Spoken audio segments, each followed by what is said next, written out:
The top 3 problems that we as real estate agents and we at the Brant Mullins team at Keller Williams work on solving every day is getting sellers' homes sold, helping buyers find another home, and then thirdly, once those homes get under contract, getting them to a closing. That's what we do every day, day in and day out of the office or in the office.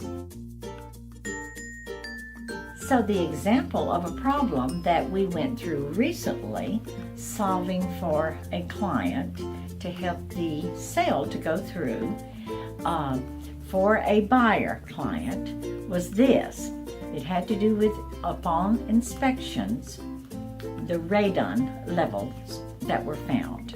This was a lovely $500,000 home, and it had 2 levels, but the first level was main floor, the second level was a basement level.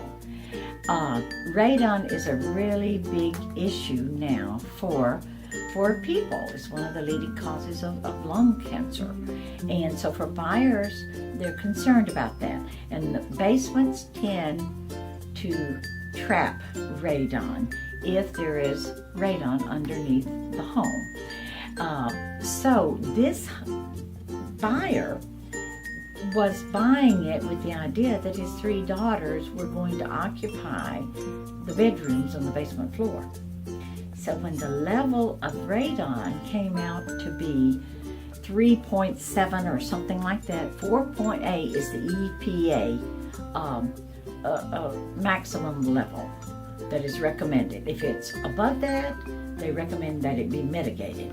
So when it came out to 3.7, that should have been an acceptable level, right? I mean, this is what normally is the case. This buyer did not want any radon in his basement for his daughters to be coming in contact with. Even though there's radon outside, there's radon all over various places, but yet he did not want it trapped in his basement at all. So that was a really big challenge because he was willing to back out of the sale. The seller, if the seller would not mitigate this down to a lower level, even though, according to contracts, the seller did not have to get it mitigated if it was already below 4.0. However, we negotiated with the seller, and fortunately the seller wanted to sell it. The buyer wanted to buy it. We negotiated with the seller to get the radon company to come back out and say what they could do to get it at lower levels. So they said they could install another radon pipe and mitigation system down there.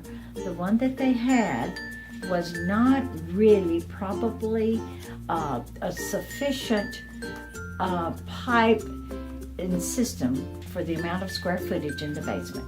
So we were able, even though the seller technically was not required to, we were able to negotiate this for our buyer, that he would put an additional radon mitigation system in the basement to make the buyer happy about putting his daughters there.